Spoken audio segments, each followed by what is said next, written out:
आखिर क्यों महाशिवरात्रि पर भगवान शिव के एक भक्त ने शिवलिंग पर हथौड़े से वार कर दिया। आखिर भगवान ने उस गरीब भक्त के परिवार के साथ ऐसा क्या कर दिया जिससे नाराज होकर उसने भगवान शिव पर ही हथौड़ा चला दिया।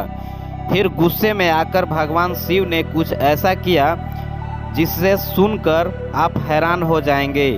पूरी कहानी आपको सुनाएंगे, पर उससे पहले अगर आप भगवान को मानते हैं तो वीडियो को लाइक करके चैनल को सब्सक्राइब जरूर कर लें और कमेंट बॉक्स में हर हर महादेव जरूर लिखिए।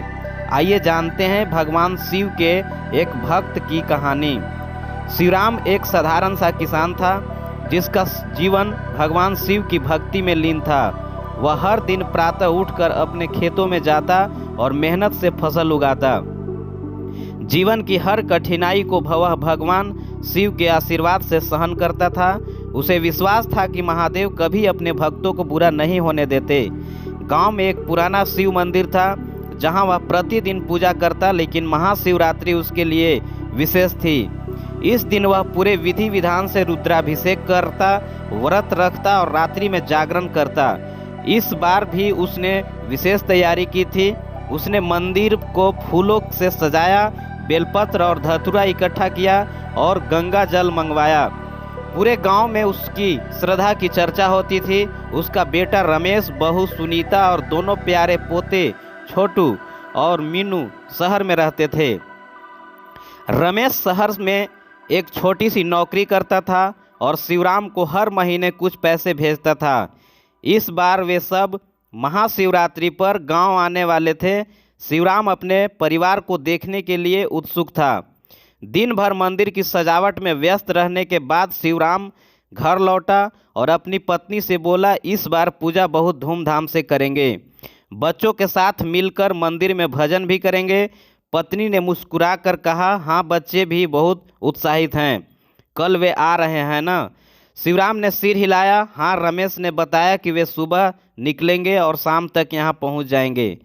मैं उनके लिए खेत के ताज़े फल फूल भी लाऊंगा। परिवार के आगमन की खुशियों के बीच शिवराम को यह अंदाज़ा नहीं था कि अगले कुछ घंटों में उसकी दुनिया पूरी तरह बदलने वाली थी।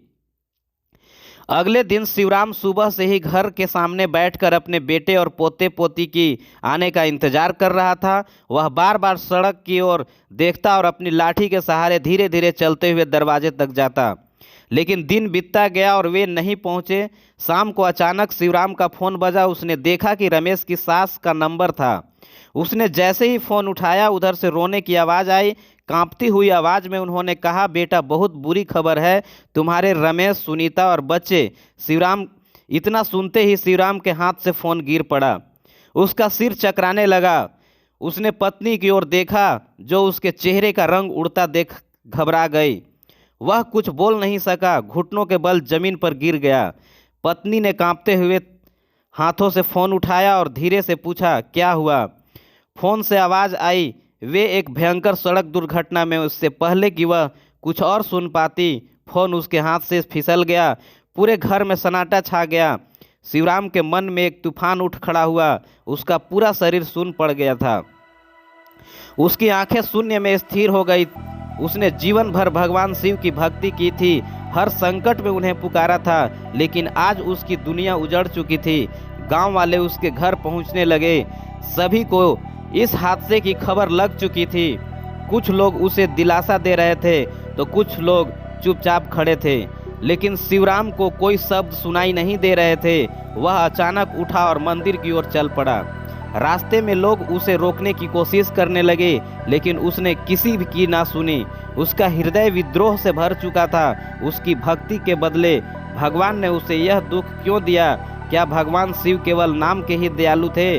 मंदिर पहुंचते ही उसने वहां रखा भारी हथौड़ा उठाया। गांव के लोग उसे रोकने की कोशिश करने लगे, लेकिन उनकी पकड़ से छूटकर वह शिवलिंग के सामने खड़ा हो गया। मैंने तुझे अपना सब कुछ मान लिया था और तूने मेरे साथ यह क्या किया?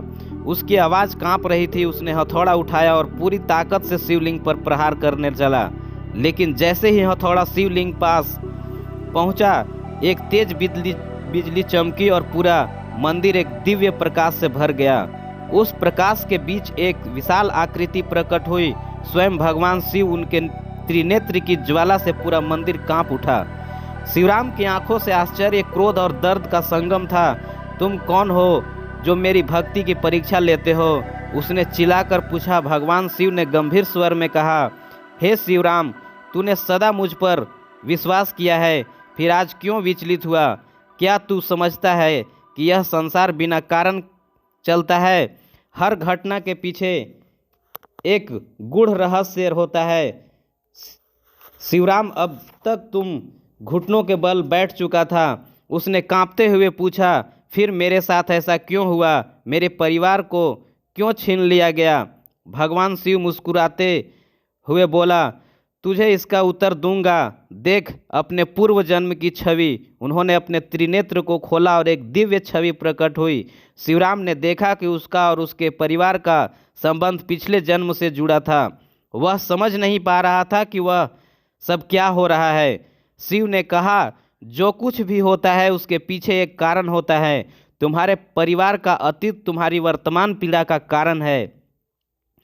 शिवराम का हृदय पीड़ा से भर गया था। उसकी आंखों में आंसू थे और मन में अनगिनत प्रश्न उमड़ रहे थे। वह कांपते हुए भगवान शिव के सामने खड़ा हुआ और फूट फूट कर बोला, हे महादेव, मैंने जीवन भर आपकी पूजा की, आपकी भक्ति में अपना जीवन समर्पित कर दिया, फिर आपने मेरे साथ यह अन्याय क्यों किया? मेरे परिवार को क्यों छीन लिया? भगवान शिव शांत भाव से उसकी ओर देखा और उन्होंने कहा, हे शिवराम, तूने मेरी भक्ति सच्चे मन से की, इसलिए आज मैं तेरे समक्ष प्रकट हुआ हूँ। परंतु क्या तू यह समझता है कि जीवन में जो भी होता है वह बिना किसी कारण के होता है? हर घटना के पीछे कर्मों का विधान कार्य करता है। शिवराम का चेहरा क्रोध और वेदना से विकृत हो गया। उसने कांपते हुए स्वर में कहा, तो क्या मेरे परिवार ने कोई ऐसा पाप किया था जिसके कारण उन्हें यह भयंकर मृत्यु मिली? अगर ऐसा था तो मुझे क्यों नहीं बताया गया? मुझे क्यों अंधकार में रखा गया?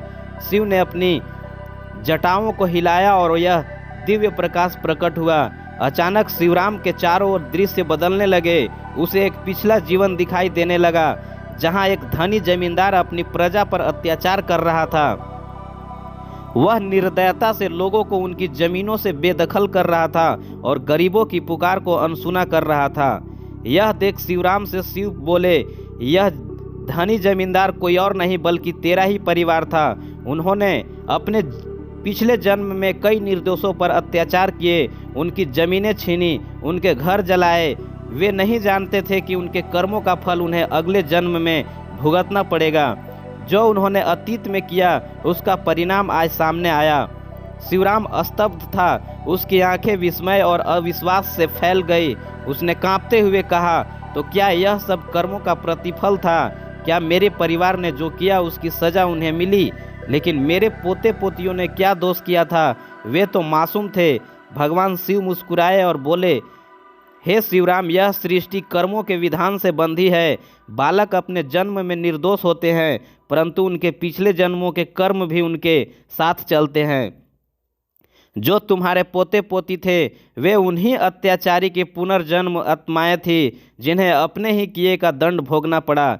शिवराम के नेत्रों से आंसू की धारा बह निकली। उसने शिवलिंग को निहारते हुए अपने हृदय पर हाथ रखा और रोते हुए कहा, हे महादेव, मैं अज्ञानी था जो मैंने आप पर क्रोध किया। अब मैं समझ गया कि यह संसार आपके न्याय के अधीन है। मैं जानता हूँ कि मेरे परिवार को उनके कर्मों का फल मिला, लेकिन मैं अब अकेला कैसे रहूँगा? मेरा सहारा छिन गया। भगवान शिव ने करुणामय दृष्टि से उसकी ओर देखा और कहा, जो इस संसार में आया है उसे एक न एक दिन जाना ही होगा, लेकिन सच्ची भक्ति वह होती है जो कठिनाइयों में भी अडिग बनी रहती है। जो कुछ हुआ वह कर्मों का चक्र था, परंतु मैंने तुझे एक आशीर्वाद देता हूँ। यदि तू सच्चे मन से मेरी भक्ति करता रहेगा तो तुझे आत्मिक शांति प्राप्त होगी और तेरी आस्था और भी दृढ़ होगी। शिवराम ने हाथ जोड़कर भगवान शिव के चरणों में सिर रख दिया। उसने अपने मन में ठान लिया कि अब वह अपने जीवन को शिव की भक्ति और सेवा में लगाएगा। शिवराम अब तक भगवान शिव के उत्तरों से अचंभ था, लेकिन उसके मन में अब भी कुछ प्रश्न थे। वह धीरे धीरे भगवान शिव के चरणों में गिर पड़ा और रोते हुए बोला, हे महादेव, अब मैं समझ गया कि संसार में हर कार्य पूर्व जन्म के कर्मों के अनुसार होता है, लेकिन मैं यह जानना चाहता हूँ कि मेरे अपने पूर्व जन्म का क्या रहस्य है। क्या मैंने भी कोई ऐसा पाप किया था जिसके कारण मुझे यह दुख सहना पड़ा? भगवान शिव ने गंभीर स्वर में कहा, हे शिवराम, जो तुमने अभी तक देखा वह केवल तुम्हारे परिवार के कर्मों का प्रतिफल था, लेकिन अब मैं तुम्हें तुम्हारे स्वयं के पूर्व जन्मों की सच्चाई दिखाता हूँ। इतना कहकर भगवान शिव ने अपने त्रिनेत्र को खोला और एक दिव्य छवि प्रकट हुई। शिवराम ने देखा कि एक पहाड़ी क्षेत्र में एक तपस्वी साधना में लीन था। उसका तेज इतना प्रबल था कि देवता भी उसकी तपस्या को प्रभावित हो रहे थे।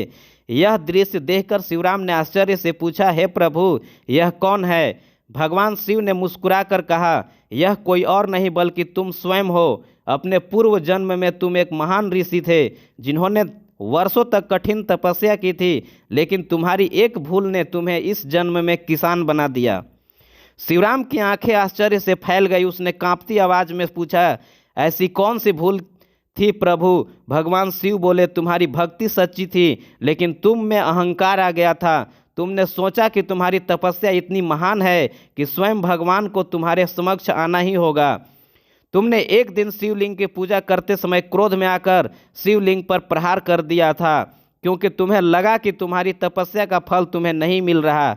यही कारण था कि तुम्हें अगले जन्म में किसान बनना पड़ा, जहां तुम्हें भक्ति और धैर्य की परीक्षा देनी थी। शिवराम की आंखों से आंसू बह निकले। वह समझ चुका था कि जीवन में जो कुछ भी घटित होता है वह केवल और केवल कर्मों का परिणाम होता है। उसने सिर झुकाकर भगवान शिव के चरणों में प्रणाम किया और कहा, हे प्रभु, मैं अब समझ चुका हूँ। अब मैं कभी भी अपने कर्मों को लेकर संशय में नहीं रहूँगा और ना ही अहंकार करूँगा। मेरे लिए यही सबसे बड़ा ज्ञान है। भगवान शिव ने अपने दिव्य हस्त से शिवराम के सिर पर हाथ रखा और उसे आशीर्वाद दिया, तूने अपने परीक्षा पूर्ण की है, अब तुझे सच्चे सुख और शांति की प्राप्ति होगी। भगवान शिव के वचनों के ने शिवराम की आत्मा को झकझोर दिया था। उसने अब अपने पूर्व जन्म का सारा रहस्य ज्ञात हो चुका था, लेकिन अब भी एक प्रश्न उसके मन में हर बार उठ रहा था। वह कांपते स्वर में बोला, हे प्रभु, यदि जीवन का हर कण कण पूर्व जन्म के कर्मों से जुड़ा है तो क्या मनुष्य अपने भाग्य को बदल सकता है? क्या मैं अपने परिवार को वापस नहीं पा सकता? भगवान शिव गंभीर स्वर में बोले, हे शिवराम, कर्मों का प्रभाव अटल होता है, परंतु मनुष्य का वर्तमान ही उसके भविष्य को आकार देता है। यदि कोई व्यक्ति अपने कर्म सुधार ले तो वह अपने अगले जन्म के भाग्य को अवश्य बदल सकता है, परंतु जो बीत चुका है उसे बदला नहीं जा सकता। तेरे परिवार को इस जीवन से विदा लेना था, क्योंकि यही उनका प्रारब्ध था, लेकिन तू अपनी भक्ति और सेवा से अपने जीवन को एक नई दिशा दे सकता है। शिवराम के मन में अब भी बहुत संतोष नहीं होता। उसने रोते हुए कहा, हे प्रभु, मैं अब अकेला रह गया हूँ, मेरा परिवार चल गया, मेरी आस्था डगमगा चुकी थी, मेरे पास अब कुछ भी नहीं बचा, मैं इस संसार में रहकर क्या करूँगा। भगवान शिव ने एक क्षण के लिए अपनी आंखें बंद की और फिर एक दिव्य प्रकाश प्रकट हुआ। प्रकाश में शिवराम ने अपने परिवार की आत्माओं को शांत भाव से देख रहा पाया। वे सभी मंद मुस्कान के साथ खड़े थे, मानो किसी दूसरी यात्रा के लिए तैयार हैं। शिव बोले, तेरे परिवार की आत्माएं अब मुक्त हो चुकी है, उन्हें स्वर्ग का द्वार प्राप्त हुआ है, लेकिन तेरे जीवन की यात्रा अभी समाप्त नहीं हुई है। तेरे पास अब भी एक महान उद्देश्य है, धर्म और सेवा का मार्ग। जो तुझे अकेला प्रतीत हो रहा है वही तेरा सबसे बड़ा वरदान होगा। तू अपने ज्ञान और भक्ति से लोगों की सहायता कर सकता है। शिवराम की आंखों से आंसू बहने लगे, लेकिन इस बार वे केवल दुख के आंसू नहीं थे, बल्कि ज्ञान और अनुभूति के आंसू थे। उसने अपनी आंखें बंद की और मन ही मन भगवान शिव को धन्यवाद दिया। भगवान शिव ने अपनी दिव्य शक्ति से आकाश की ओर इशारा किया, जहां स्वर्णिम प्रकाश धीरे धीरे विलीन हो रहा था। अब तेरा जीवन एक नई दिशा लोग। शिवराम, तू इस गांव में रहेगा, अपनी भक्ति से लोगों को सच्चे धर्म का मार्ग दिखाएगा और सेवा के द्वारा अपने कर्मों का उद्धार करेगा। तेरी पीड़ा तुझे मजबूत बनाएगी और तेरी भक्ति तुझे अमर कर देगी। शिवराम ने गहरी सांस ली और पहली बार उसे अपने भीतर एक असीम शांति का अनुभव हुआ। अब वह जान चुका था कि जो कुछ भी हुआ वह कर्म का हिस्सा था। वह जान चुका था कि भगवान शिव केवल संसार के देवता नहीं हैं, वे न्याय के भी देवता हैं। भगवान शिव धीरे धीरे अंतर्ध्यान होने लगे और शिवराम ने हाथ जोड़कर श्रद्धा से उन्हें नमन किया। उसके मन से सारे संशय समाप्त हो चुके थे। अब उसका मार्ग स्पष्ट था, शिव की भक्ति और मानवता की सेवा करना। यह कहानी आपको यह सिखाती है। कमेंट बॉक्स में ज़रूर बताएं और इसी तरह की कहानियाँ सुनने के लिए चैनल को सब्सक्राइब करके बेल आइकन को दबा लीजिए। धन्यवाद। हर हर महादेव।